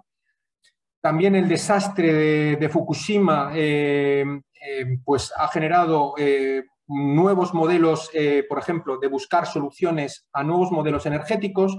Por lo tanto, se está viendo que prácticamente la energía nuclear está desapareciendo a favor de la aparición de energías renovables, como están viendo en estos gráficos de la producción de electricidad en Japón. Otro de los grandes problemas que han afectado en este periodo Heisei, pues evidentemente son cada vez tifones todavía más violentos, como es el del tifón Hebi de 2018, con inundaciones increíbles, por ejemplo, en el aeropuerto de Kansai. Y esto, por ejemplo, en ciudades como Tokio, donde por una parte aquí están viendo, esta es la ciudad de Tokio, y están viendo estas manchas en amarillo, que son las zonas que están por debajo del nivel del mar. Lo que se está buscando es cómo llevar el agua, intentar que estas zonas no se inunden. Entonces se protege toda la costa, se protege todo el espacio de ribera del río, de la bajada del río Sumida, el río Arakawa, y se lleva el agua, por ejemplo, al río Edo. Se intenta recanalizar todos los espacios, crear compuertas. Aquí ven una imagen desde el cielo y cómo se intentan proteger, subir un poco el nivel para que pueda subir e inundarse toda la zona del río, y con una serie de compuertas y subiendo un poco con muros el nivel pues, del mar, pues intentar frenar esa crecida, ¿no? También otra de las grandes soluciones es esta gran catedral de depósito de agua, que lo que hace es contener este agua y llevarla a gran velocidad al río Edo. Prácticamente expulsa el tamaño de una piscina olímpica por segundo. Es realmente un proyecto realmente que es posiblemente no será suficiente si llega a una gran inundación, ¿no? En relación a los grandes deslizamientos de tierra, estas son los tipos de soluciones que se hacen en Japón a base de barreras de hormigón, como lo que están viendo, que es un sistema de antideslizamiento, u otras soluciones nuevas diseñadas por Giken, que lo que hacen es una serie de contenciones a base de una serie de cilindros que se hincan para intentar evitar este problema de los deslizamientos, que es propio de cualquier parte del mundo. Una de las soluciones que se intentan solventar en la actualidad, en este periodo, es que toda la ciudad, aparte de tener un aviso por Internet, también todos los distritos tienen zonas de seguridad. Y aquí lo que están viendo son las zonas que están viendo numeradas, además con color púrpura, son las diferentes zonas de bases de refugio de toda la ciudad. De manera que además tienes, cada vez si tú vives en cualquier sitio, toda la gente sabe que tienes un recorrido y el recorrido que te lleva a cada uno de los refugios base de la ciudad de Tokio, ¿no? En la actualidad, ¿qué se está haciendo? Pues reforzar esas bases de refugio, intentar mejorar las zonas que están construidas en madera, pues intentar construir viviendas que puedan aguantar, puedan ser resistentes al fuego, asegurar cada vez más calles y vías de escape y seguir creando, por supuesto, áreas de cortafuegos. En cuanto a la estructura, que es algo que se me pidió que se explicase un poquito, y ya sé que estoy un poquito alargando esto, es precisamente uno de los grandes ejemplos de estructura, es precisamente lo que se acaba de construir, que es el Tokyo Skytree. Se trata de una estructura que se construyó en 2012 y que tiene prácticamente una altura de 640 metros, es el edificio más alto de Japón, está construido por Nikkei Sekkei, y en este caso es un proyecto que se inspira en el proyecto que dije antes de la Gran Torre de Horyuji, porque tienen el mismo elemento, tienen una especie de columna central que permiten, a través de este sistema, inspirado en esta arquitectura clásica medieval japonesa del periodo Nara, generar una columna base que con la malla que está rodeando esta columna, tener una serie de difusores de energía que permitan absorber y disipar los movimientos sísmicos para que el punto central prácticamente no se mueva, ¿no? Estamos ya al final, estamos hablando ya de qué pasa en el periodo de Reiwa, desde 2019, pues estamos hablando ya de una arquitectura que tenemos ya el efecto de la pandemia, tenemos una arquitectura sostenible, una arquitectura resiliente. Este es el proyecto que diseñó Kengo Kuma, que antes he mencionado. Es un proyecto construido en 2019, era un proyecto que iba a ser la inauguración de los Juegos Olímpicos, y vuelve otra vez a coger la torre de Horyuji y se inspira a través de los diferentes aleros para construir los propios aleros de su propio proyecto de estadio, ¿no? O sea que de alguna manera se inspira en la arquitectura clásica y cómo lo tradicional y lo moderno se confluyen en un solo proyecto. En cuanto al comportamiento a los seísmos, podríamos decir que hay tres estrategias, generalmente, ¿no? Una que es el refuerzo estructural, es decir, intentar reforzar los elementos estructurales, lo que se llamaría el seising. Sistemas de amortiguación, como el que vimos al principio en Kyojima, que tenía un sistema por fuera de una serie de rigidizadores, el taising, o el mensing, que al final es un poco lo que hemos visto con la torre del Tokyo Skytree, que es un sistema de alguna manera de intentar aislar el sistema de movimiento, ¿no? Entonces hay varios sistemas, ¿no?, de este tipo. Uno de ellos, por ejemplo, ha sido diseñado por Kengo Kuma, que es el Komatsu Seiren Fabric Laboratory, que en este caso está diseñado con líneas de fibra de vidrio, que en este caso la amortiguación es externa, ¿no?, al propio proyecto. Aquí ven un poco qué ocurre o cómo se comporta la estructura dependiendo del tipo de esfuerzo al que es sometido el edificio, en base a todo este tejido que envuelve todo el proyecto. Aquí ven un poco cómo luego cada uno de estos cables va a una cimentación exterior al proyecto. Kengo Kuma también ha diseñado diferentes casas para el fabricante Mujirushi. Aquí los vemos con diferentes tipologías o formaciones, pero hay que recordar que estas estructuras no se hacen sin más. Todas las estructuras siempre pasan por sistemas de test antiterremotos y tienen que pasar todas ellas diferentes escalas de terremotos para ver si pueden aguantar o no. Y esto es algo muy propio de Japón para poder verificar si una solución constructiva puede llevarse a cabo o no. En ese sentido, lo que he mencionado antes, los sistemas de aislamiento, aquí vemos dos tipos. Uno que permite diferentes soluciones a base de una serie de gomas, o un sistema un poco más articulado como es el que ven a la izquierda, ¿no? También hay otra solución mucho más novedosa, pero que todavía es una especie de prototipo diseñado por Air Dancing, que cuando el edificio descubre que hay un movimiento sísmico, empieza a empujar aire comprimido y levanta ligeramente el edificio de su cimentación. Bueno, esto no es tan habitual, por lo tanto es yo diría que es un prototipo en ese sentido. ¿Qué es lo que está pasando hoy en Tokio? Pues que sigue creciendo diferentes áreas para intentar renovarse. Estas son las diferentes áreas del sur de Tokio donde se está intentando cambiar la ciudad a través de diferentes proyectos. Hubo un proyecto de un profesor de la Universidad de Tokio que se llamaba la ciudad Fiber City, que pensando que la población iba a disminuir, lo que se iba a intentar es crear una ciudad donde el verde entrase y permitiese otro tipo de solución para una ciudad que es muy calurosa y permitiendo reducir de esta manera el efecto de isla de calor. En ese sentido, las Olimpiadas han servido también para planificar y mejorar la planificación en la zona de la bahía y se han producido una serie de proyectos donde ha estado involucrado incluso el famoso arquitecto Tadao Ando para construir un gran parque verde que a través de una serie de secuencia de parques se consiga llevar los vientos hacia el centro de la ciudad y permitir reducir el efecto a escala metropolitana, el efecto de calor que se produce en verano en Tokio, que aún así sigue siendo un efecto muy duro. Estas son otras soluciones ya a escala de calle, en la zona de Otemachi, Marunouchi, vean una calle antes, una calle después, con unas soluciones de vegetación, y luego algunas soluciones de cómo se intenta mejorar con ventilación o acondicionamiento pasivo. Este es el caso de Kojima, que antes se mencionó que falleció hace unos pocos años, con un proyecto que se hizo en Hanoi, pero basado en el proyecto de laboratorio de la Universidad de Tokio, donde en base a una configuración por bloques se conseguía una circulación óptima para intentar evitar utilizar el aire acondicionado. Y esto llevado a otra arquitectura muy parecida, pero por Riken Yamamoto, ¿no?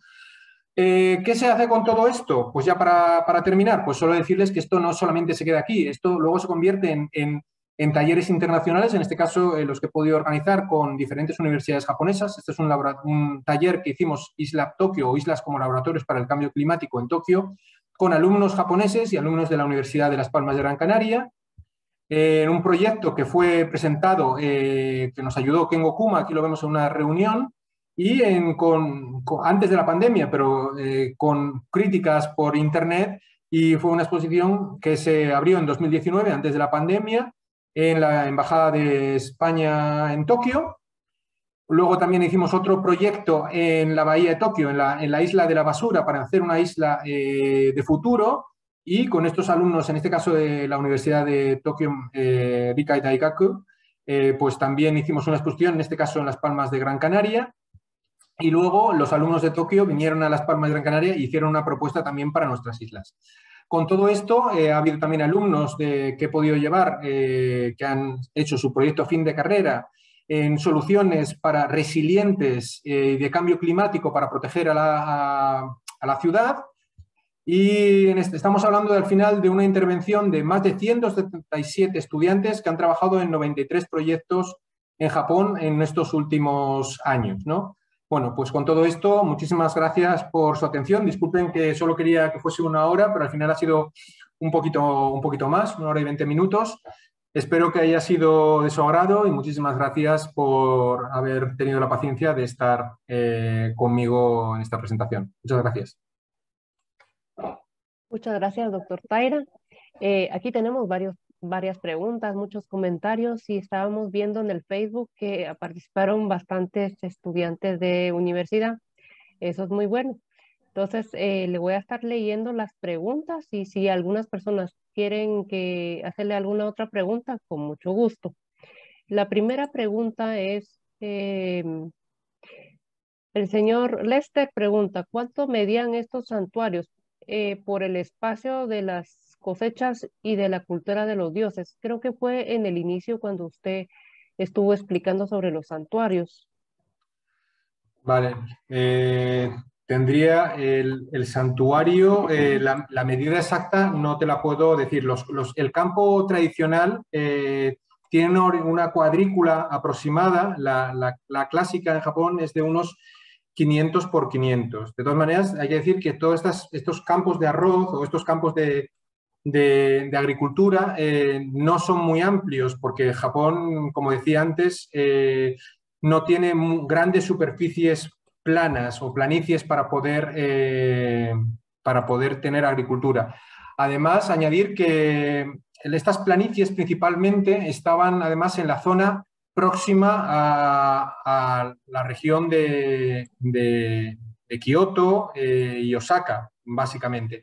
Y no fue casi a partir del siglo XVII cuando se empieza a colonizar claramente y con mucho más peso la zona de Tokio, ¿no? Aunque ya había población, por supuesto, pero de pequeños pueblos. Cuando aparece Edo, la ciudad de Edo ya se convierte ya en un territorio y de repente toda digamos, la importancia poblacional bascula hacia el otro lado. La medida exacta, que es la pregunta del señor Lester, no le puedo decir, podría investigarlo, no es difícil. Además, es difícil de decir cuánto mide estos santuarios, porque primero se encuentran en un gran espacio natural de varias hectáreas y luego hay muchos caminos y santuarios desperdigados por ese recorrido de los feligreses y luego dentro de lo que es el espacio santo o sagrado, mejor dicho, van apareciendo diferentes escalas de pequeñas vallas dentro de vallas, y o sea, recinto dentro de recintos y dentro de recintos. Pero bueno, esto es un poco lo que le puedo decir. La medida exacta ahora mismo no le podría contestar. Me ha pillado. Gracias. Hay más preguntas. Yo se lo coloqué en el Zoom. Vamos a ver.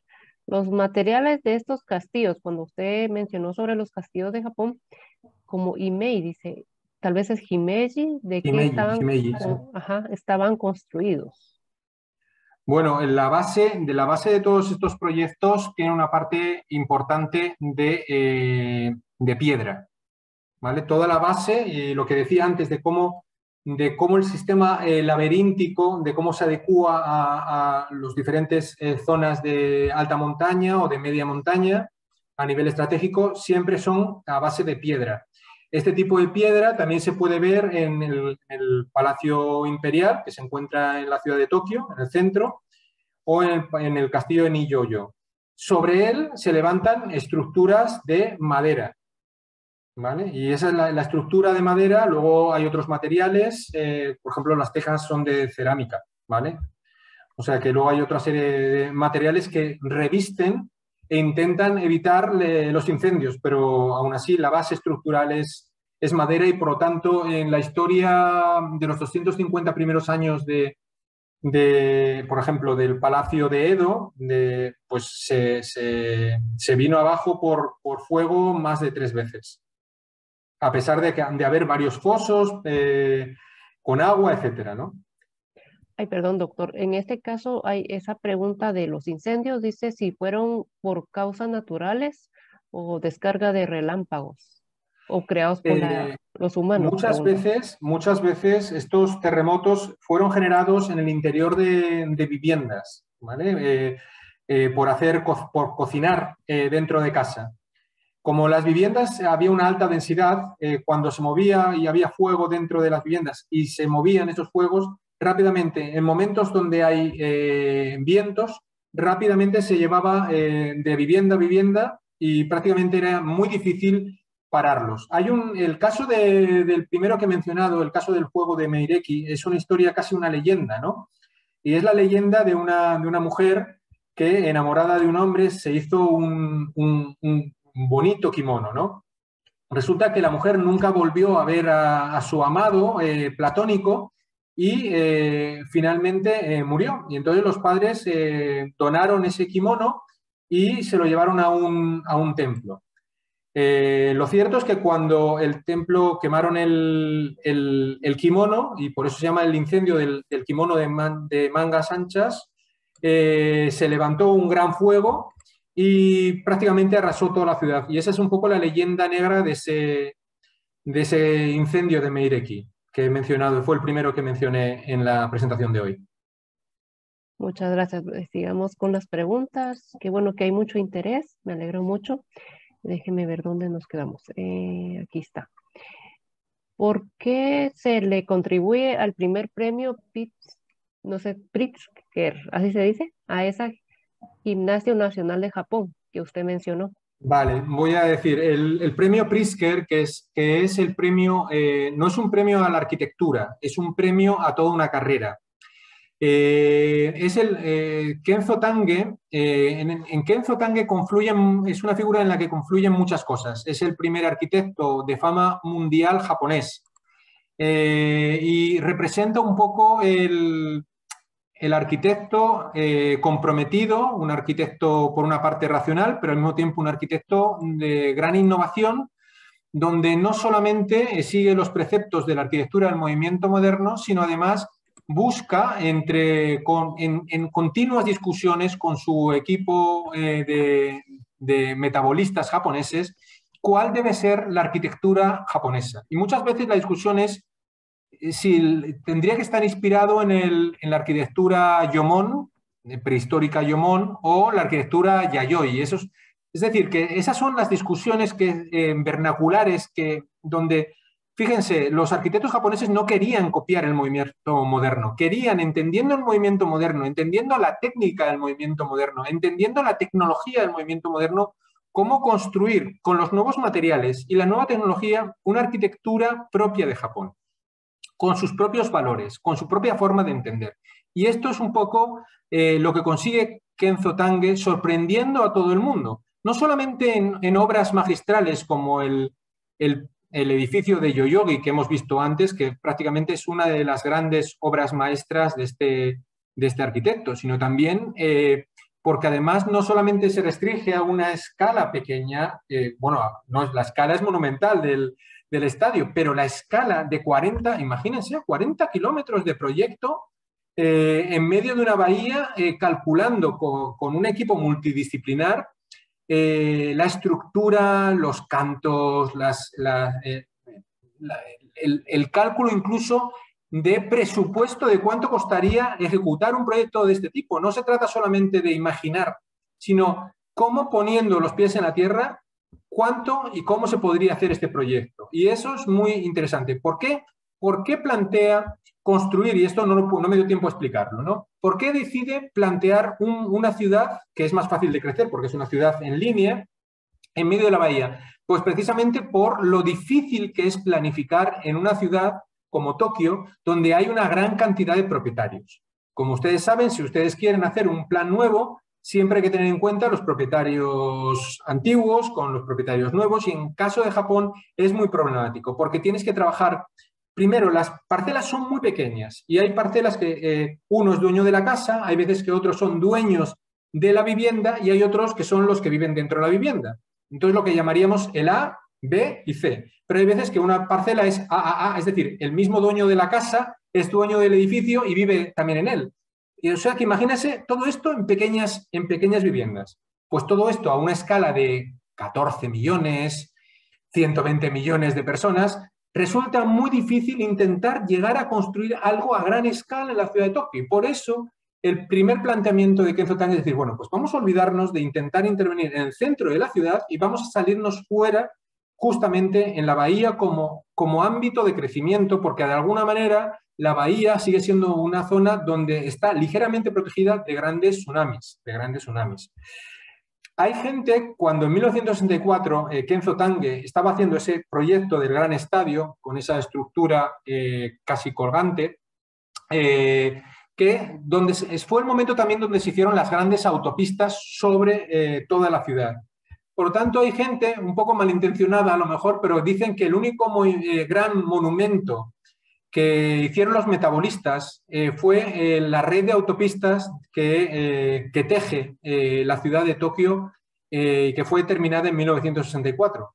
Curiosamente, el kilómetro cero de Japón, por ejemplo, en España es la Plaza del Sol, en Madrid. En Japón no es una plaza, es un puente que pasa, se llama el Nihonbashi o el puente de Japón, y justamente estas autopistas pasan por encima, de manera que es el kilómetro cero menos lustroso que uno se podría imaginar, porque uno diría, bueno, ¿cuál es el kilómetro cero de Japón? Bueno, pues hay un puente y justo en medio del puente es el kilómetro cero, pero justo pasa encima una autopista y realmente no es muy bonito. Por eso ha habido diferentes arquitectos e ingenieros que han intentado plantear la idea de soterrar toda la autopista para que vuelva a emerger el puente de Japón o el Nihonbashi como kilómetro cero sin tener una autopista encima. Lo que pasa es que, claro, es tan caro realizar una operación de ingeniería de este tipo que por ahora ese proyecto ha quedado, digamos, en el cajón.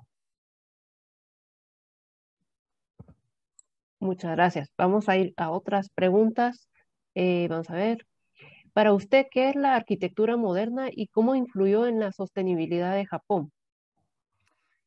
Bueno, vamos a ver. En primer lugar, imagínense que Japón es un país que tradicionalmente todo tiene vida. Una piedra tiene vida. Un riachuelo tiene vida. Un árbol, por supuesto, tiene vida. Cualquier elemento, cualquier cosa tiene vida en sí misma. Por lo tanto, hay un grandísimo respeto animista por todo lo que rodea. Incluso dicen a veces que incluso los objetos antiguos tienen su propio espíritu, ¿no? ¿Con esto qué quiere decir? Que al final el japonés, desde el punto de vista de educación, respeta todo. Respeta el entorno, respeta a los mayores, respeta los objetos, y la gente japonesa en general son muy cuidadosos. Esto máxime con la madera, con el tratamiento de la madera, con ser muy cuidadoso, con ser muy perfeccionista. Y entonces toda la arquitectura y todo lo que se hacía en Japón siempre fue muy sostenible, todo se reciclaba, todo, absolutamente todo. Si algo caía, algo tal, siempre se reutilizaba. Claro, es que la madera al final es un elemento que se puede volver a reciclar. Incluso existe alguna técnica como el quemar la madera para permitir que esa madera ennegrecida esté protegida contra los incendios. ¿Cuándo se produce digamos, el problema de la insostenibilidad en Japón? Cuando pasa de la Edad Media prácticamente hasta 1853, cuando aparecen los barcos del Commodore Perry en medio de la bahía y empieza un proceso de occidentalización. Es decir, Japón no tiene edad moderna, sino que pasa de la Edad Media a una edad industrial, a una edad contemporánea. Y en ese momento es cuando de repente ya no es sostenible. ¿Por qué? Porque empiezan a aparecer las industrias y los materiales pesados y los desperdicios que generan las industrias, que en un primer momento se empiezan a localizar precisamente en las zonas de ríos, como en el río Sumida, y que empezó a contaminar gravemente esa zona. ¿Qué se hacía con esos desechos? ¿Qué se hacía? No se sabía qué hacer con esos desechos y poco a poco se empezó a buscar la solución de ir ganando, imagínense, ir ganando terreno a la bahía en base a reciclar las basuras que se generaban en toda la ciudad. La última isla que les enseñé, que es que ha sido objeto de estudio y de trabajo de proyectos de los estudiantes, es la solución de cómo podemos seguir creciendo, optimizando los desechos que genera la ciudad, donde, por una parte, Japón, todo el tema de manejo o de todos los desechos, básicamente toda la gente que vive en cada casa recoge los lunes, los miércoles y los viernes un tipo de material que es combustible, los martes y los jueves la que es incombustible. Entonces, lo incombustible se lleva a un sitio, lo combustible se lleva a otro. Lo que es combustible, pues permite al incinerarlo, pues generar energía y se reutiliza esa energía. El material que no es combustible, pues se puede reciclar creando nuevos materiales, como por ejemplo pavimentos, o a veces se reutilizan para empezar a rellenar y optimizar los espacios de relleno para crear estas islas artificiales en la bahía de Tokio. Bueno, hay toda una estrategia, pero aún así la isla que estaba hablando no se espera que pueda ir más allá de 2050 y posiblemente, además ahí llega el límite metropolitano de Tokio, implica que posiblemente dentro de unos años el propio Ministerio de Infraestructuras del país tenga que permitir la ocupación de otra parte ampliada de la bahía de Tokio para seguir contribuyendo a otras nuevas islas dentro de la bahía. También recordaros, y esto sería a lo mejor interesante que supieseis, que el paisaje de Tokio era una ciudad como si fuera una ciudad de canales. Imaginaos una ciudad de canales, era una ciudad militar, era una ciudad samurái, pero una ciudad de canales, como si fuera una ciudad de samuráis, pero como si fuera una Venecia, llena de canales, y para pasar de un puente a otro había un control militar.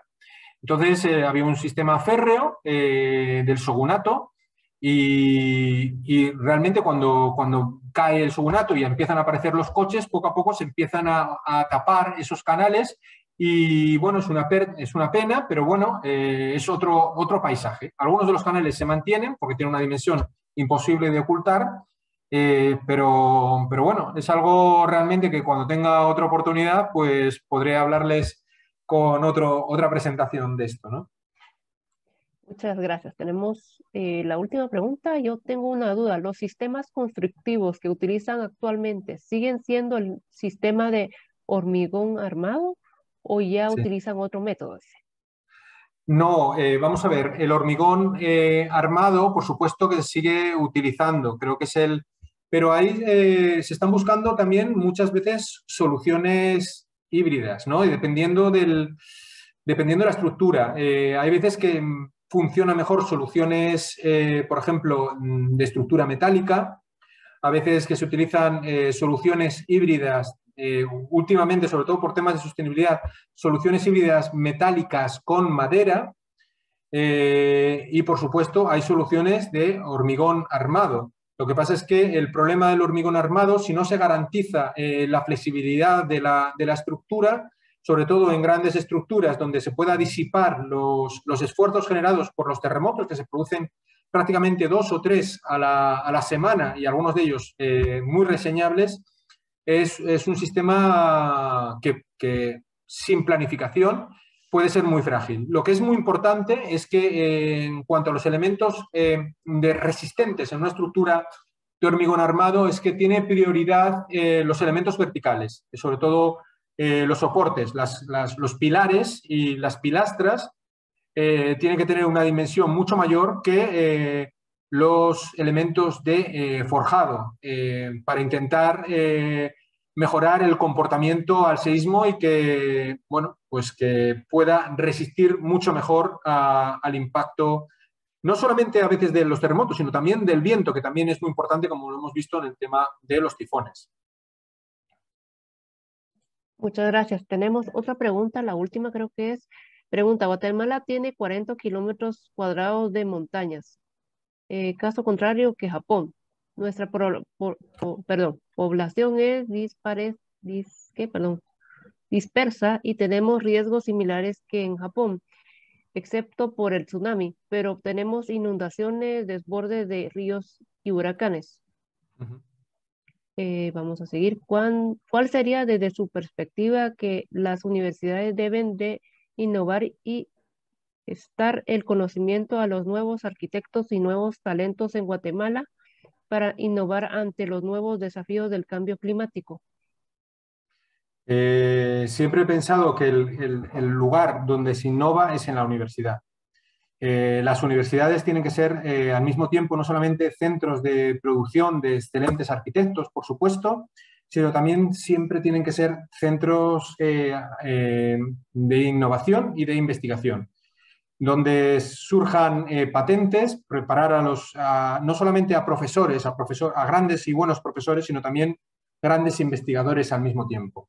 Investigadores que conozcan, aprendan, hagan estancias en centros de reconocido prestigio fuera del propio país, crear centros de investigación. Esos centros de investigación, por una parte, en este caso concreto, no solamente tienen que ser centros de investigación tecnológica aplicadas a la edificación, que puedan generar patentes aplicadas a las características específicas del clima, las características específicas geológicas de Guatemala, entendiendo a lo mejor que puede haber soluciones vernáculas a través de las cuales se puede obtener siempre mucha ventaja, pero al mismo tiempo conseguir ser innovadores dentro de su propio territorio. Es decir, crear estos centros de investigación, que seguramente pues, los habrá, y al mismo tiempo que sean centros que estén muy vinculados a la empresa. Es decir, que los propios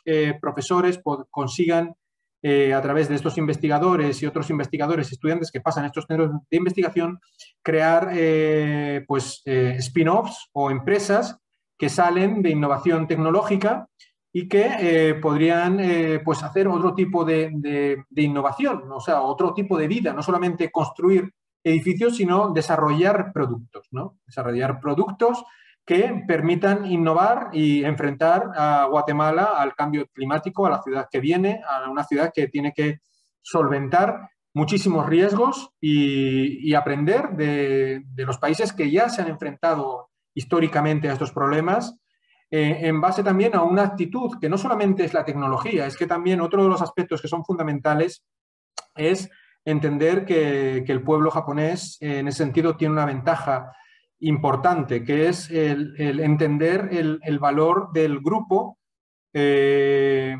por encima del individuo. Eso a veces es algo que puede ser, uno diría, algo negativo en algunos casos, pero sin esta mentalidad absolutamente generosa sería imposible recuperar ningún país, ¿no? Y esto es lo que ha permitido ver un milagro, y el milagro es solamente el trabajo de todos en Japón, donde cada cual pone una pequeña parte de sacrificio y donde todos contribuyen a construir un país donde todos juntos ponen su pequeño granito de arena para buscar un poco la recuperación cuando se enfrentan a estos terribles desastres, y siempre es una constante lección para todo el mundo.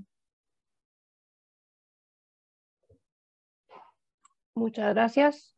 Yo creo que hasta acá estamos en preguntas. Aquí en el Facebook chat, en el chat del Facebook Live, colocamos encuesta donde usted puede colocar sus comentarios hacia el doctor, porque esto también después se lo vamos a pasar al doctor Taira para que tenga una retroalimentación. Y hemos visto muchos comentarios interesantes, preguntas, y estoy segura que profundizamos nuestros conocimientos no solo en arquitectura, en historia japonesa, y con sus fotografías que colocó fue bastante visible los cambios que se han hecho, y gracias por toda la información que nos compartió el día de hoy. Doctor Taira, ¿tiene algún comentario sobre las preguntas que hicieron? ¿Cómo se sintió? No, me sentí muy honrado por todas las personas que han estado hoy presentes aquí. Agradecer a todos los presentes, agradecer a la universidad, agradecer a los profesores que han apoyado la presencia de los estudiantes, agradecer a los estudiantes, por supuesto, la presencia aquí, a los que no sean estudiantes y que están interesados en Japón, pues muchísimas gracias. Ojalá tenga la oportunidad de conocer pronto Guatemala, es un país que me gustaría francamente conocer. Agradecer, por supuesto, a la Embajada de Japón en Guatemala su absoluta generosidad y su buen hacer. Muchísimas gracias a Yumi y a todo el equipo de la Embajada. Muchísimas gracias. Domo arigatou gozaimasu. Y, por supuesto, como siempre, a la Fundación Japón, que siempre han contado conmigo, y me siento muy honrado desde que hemos colaborado desde hace años en la divulgación de la arquitectura y el urbanismo de Japón, porque entendemos que hay mucho que aprender en un momento donde el mundo está cambiando de paradigma, estamos cambiando al cambio climático, estamos cambiando a una ciudad post-COVID, estamos cambiando a una nueva forma de entender el lugar en el que habitamos y creo que es el momento a lo mejor de ver qué hacen en países avanzados, como es el caso de Japón, y qué respuestas han encontrado en su país para quizás encontrar respuestas en nuestro propio entorno. Muchísimas gracias a todos y espero que les haya sido útil y la puerta está abierta cuando tengan cualquier curiosidad, no duden en contactar pues, a través, por ejemplo, de la embajada y yo estaré muy complacido de contestarles. Muchísimas gracias. Disculpe, doctor Taira, me está preguntando una persona si usted da cursos me imagino que en línea, ¿verdad? Como usted está en España. Sí. Bueno, últimamente en la época de la pandemia todo eran cursos en línea. Soy profesor en la Universidad de Las Palmas de Gran Canaria y allí pues doy clase de arquitectura y urbanismo y arquitectura del paisaje. También doy clase en un máster, en este caso el máster es de turismo y economía sostenible y lo doy, en este caso es en la Universidad de Las Palmas. En inglés lo doy, estos 2 años lo hemos dado en línea, pero posiblemente tengamos que empezar a darlos ya también no en línea, sino en presencial. Y bueno, muchísimas gracias por la pregunta. Ojalá tenga oportunidad de estar con ustedes. Hay algunos vídeos sobre arquitectura japonesa que también ha publicado la Fundación Japón y que podrán verlos también en Internet, que quizás completan otros aspectos diferentes de lo que hemos visto hoy, ¿no?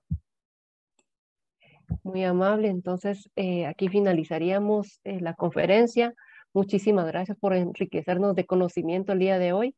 Esperemos el día de mañana que pueda visitarnos a Guatemala y esto sea presencial, ¿verdad? Y así podemos interactuar más en una forma Muy más bien. cercana. Muchísimas gracias. Gracias a todos por participar. Que tengan feliz tarde. Muchas gracias. Muchas gracias.